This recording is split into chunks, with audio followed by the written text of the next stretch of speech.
धृतराष्ट्र ने कहा, हे संजय, धर्म भूमि कुरुक्षेत्र में युद्ध की इच्छा से एकत्र हुए मेरे और पांडु के पुत्रों ने क्या किया? संजय ने कहा, पांडव सेना की व्यूह रचना को देखकर राजा दुर्योधन ने आचार्य द्रोण के पास जाकर ये वचन कहे, हे आचार्य, आपके बुद्धिमान शिष्य द्रुपद पुत्र धृष्टद्युम्न द्वारा व्यूह रचना में खड़ी की हुई पांडवों की इस विशाल सेना को देखिए। इस सेना में महान धनुर्धारी तथा युद्ध में भीम और अर्जुन के समान शूर योद्धा हैं, जैसे युयुधान, विराट तथा महारथी राजा द्रुपद, धृष्टकेतु और चेकितान तथा पराक्रमी काशीराज भी हैं।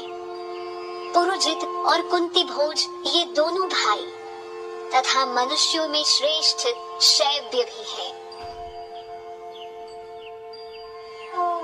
पराक्रमी युधामन्यु, बलवान उत्तमौजा, सुभद्रा पुत्र अभिमन्यु और द्रौपदी के पुत्र, ये सब महारथी हैं। हे द्विजोत्तम, अब हमारे पक्ष में जो विशिष्ट योद्धागण हैं, उनको भी जान लीजिए।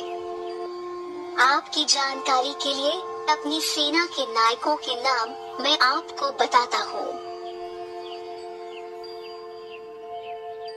इसमें स्वयं आप द्रोणाचार्य, भीष्म, कर्ण तथा रणविजयी कृपाचार्य, अश्वत्थामा, विकर्ण एवं सोमदत्त का पुत्र भूरिश्रवा है। अनेक प्रकार के अस्त्र शस्त्रों से सुसज्जित तथा युद्ध में कुशल और भी अनेक शूरवीर हैं, जो मेरे लिए प्राण त्यागने को तैयार हैं। भीष्म के द्वारा रक्षित हमारी सेना असीमित है, किंतु भीम द्वारा रक्षित उनकी सेना सीमित ही है। अपने अपने स्थान पर स्थित रहते हुए आप सब लोग भीष्म पितामह की ही सुरक्षा करें।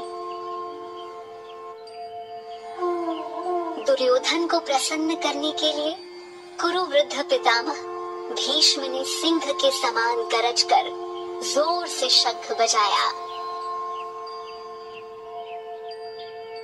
तत्पश्चात शंख, नगाड़े, ढोल, मृदंग व नरसिंघे आदि एक साथ बज उठे और बड़ा भयंकर शब्द हुआ। उसके बाद सफेद घोड़ों से युक्त महान रथों पर बैठे हुए भगवान श्री कृष्ण और पांडु पुत्र अर्जुन ने दिव्य शंखों को बड़े जोर से बजाया। अंतर्यामी भगवान श्री कृष्ण ने 5 जन्य नामक शंख बजाया। अर्जुन ने देवदत्त नामक शंख और भयानक कर्म करने वाले वृकोदर भीम ने पौंड्र नामक महाशंख बजाया। कुंती पुत्र राजा युधिष्ठिर ने अनंत विजय नामक शंख बजाया। नकुल व सहदेव ने क्रमशः सुघोष और मणिपुष्पक नामक शंख बजाए।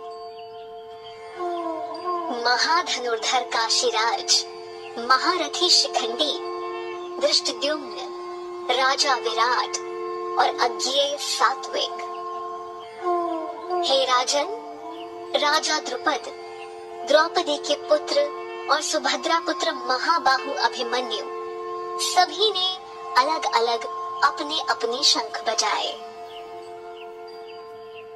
शंखों के उस भयंकर शब्द ने आकाश और पृथ्वी को भी गुंजाते हुए धृतराष्ट्र पुत्रों के हृदय विदीर्ण कर दिए। हे राजन, अब शस्त्रों के चलने की तैयारी हो ही रही थी कि उसी समय कपिध्वज पांडुपुत्र अर्जुन ने अपना धनुष उठा लिया और श्री कृष्ण से बोले। अर्जुन ने कहा, हे अच्युत, मेरे रथ को दोनों सेनाओं के मध्य में खड़ा कीजिए, जिससे युद्ध की इच्छा से खड़े इन लोगों का मैं निरीक्षण कर सकूं कि मुझे इस युद्ध में किनके साथ युद्ध करना है। धृतराष्ट्र पुत्र दुर्बुद्धि दुर्योधन का हित चाहने वाले उन राजाओं को देखना चाहता हूँ जो युद्ध करने आए हैं। संजय ने कहा, हे भारत, अर्जुन के इस प्रकार कहने पर श्री कृष्ण ने दोनों सेनाओं के मध्य अपना रथ खड़ा कर दिया। भीष्म, द्रोण तथा पृथ्वी के सभी राजाओं को सामने खड़े देखकर श्री कृष्ण ने कहा, हे पार्थ, यहाँ एकत्र हुए कौरवों को देखो। अर्जुन ने वहां उपस्थित दोनों सेनाओं में खड़े पिता के भाइयों, पितामहों, आचार्यों, मामों, भाइयों, पुत्रों, पौत्रों, मित्रों को देखा। अर्जुन ने दोनों सेनाओं में श्वसुर और शुभ चिंतकों को भी देखा। उन उपस्थित सभी बंधुओं को देखकर उनका मन करुणा से भर गया और वे शोकयुक्त होकर बोले, युद्ध भूमि में अपने ही लोगों को युद्ध के लिए सामने देखकर मेरे अंग शिथिल हो रहे हैं और मुख भी सूख रहा है और मेरे शरीर में कंपन तथा रोमांच हो रहा है। मेरे रोम खड़े हो रहे हैं। मेरे हाथ से गांडीव धनुष छूटा जा रहा है और त्वचा जल रही है। मेरा मन भ्रमित हो रहा है और मुझसे खड़ा नहीं हुआ जा रहा। हे केशव, मैं इसमें अपशकुन देख रहा हूँ और युद्ध में स्वजनों को मारकर कल्याण भी दिखाई नहीं दे रहा है।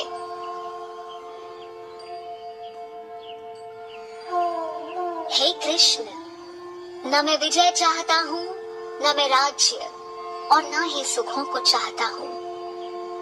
हे गोविंद, हमें ऐसे राज्य से अथवा ऐसे भोगों से जीने का क्या लाभ है। हम जिनके लिए राज्य भोग और सुख आदि की इच्छा रखते हैं, वे ही लोग धन और जीवन की आशा को त्याग कर युद्ध के लिए खड़े हैं। ये लोग गुरुजन, ताऊ, चाचा, पुत्र, पितामह, श्वसुर, पोते, साले तथा अन्य संबंधी हैं। हे मधुसूदन, मुझे इनको मारने पर पृथ्वी तो क्या तीनों लोकों का राज्य भी मिले तो भी मैं इनको मारना नहीं चाहता। हे जनार्दन, धृतराष्ट्र के पुत्रों को मारकर हमें क्या प्रसन्नता होगी। इन आतताइयों को मारकर हमें तो पाप ही लगेगा। इसलिए हे माधव, अपने बंधुजन धृतराष्ट्र के पुत्रों को मारना हमारे लिए उचित नहीं है, क्योंकि अपने ही लोगों को मारकर हम कैसे सुखी होंगे। यद्यपि ये लोग लोभ के वशीभूत होकर अपने कुल के नाश होने और मित्र से शत्रुता होने में पाप नहीं देख रहे हैं। हे जनार्दन, हम लोगों को अपने वंश के नाश होने के दोषों से बचने के लिए क्यों नहीं सोचना चाहिए। कुल के नष्ट होने से सनातन धर्म नष्ट हो जाते हैं। धर्म नष्ट होते ही सारे कुल को पाप दबा लेता है। हे कृष्ण, पाप के अधिक बढ़ जाने से कुल की स्त्रियां दूषित हो जाती हैं, और हे वार्ष्णेय, स्त्रियों के दूषित होने पर वर्ण संकर उत्पन्न होता है।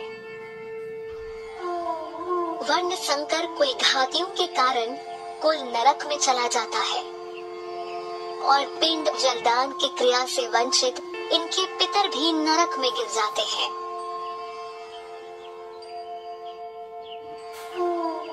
इन वर्ण संकर और कुल घातियों के पैदा होने से सदा से चलते आए कुल धर्म और जाति धर्म नष्ट हो जाते हैं। हे जनार्दन, हमने सुना है कि जिनके कुल का धर्म नष्ट हो जाता है उनका अनिश्चित काल तक नरक में वास होता है। अहो, बड़े शोक की बात है कि हम राज्य और सुख के लालच में बड़ा भारी पाप करने का निश्चय कर बैठे हैं और अपने ही कुटुंब का नाश करने के लिए तैयार हो गए हैं। यदि धृतराष्ट्र के पुत्र मुझ शस्त्र रहित और सामना न करने वाले को युद्ध में मार भी दे तो यह मेरे लिए हितकारी होगा। संजय बोले। ऐसा कहकर शोक से बेचैन होकर अर्जुन अपने धनुष बाण को त्याग कर युद्ध भूमि में रथ के मध्य भाग में बैठ गए।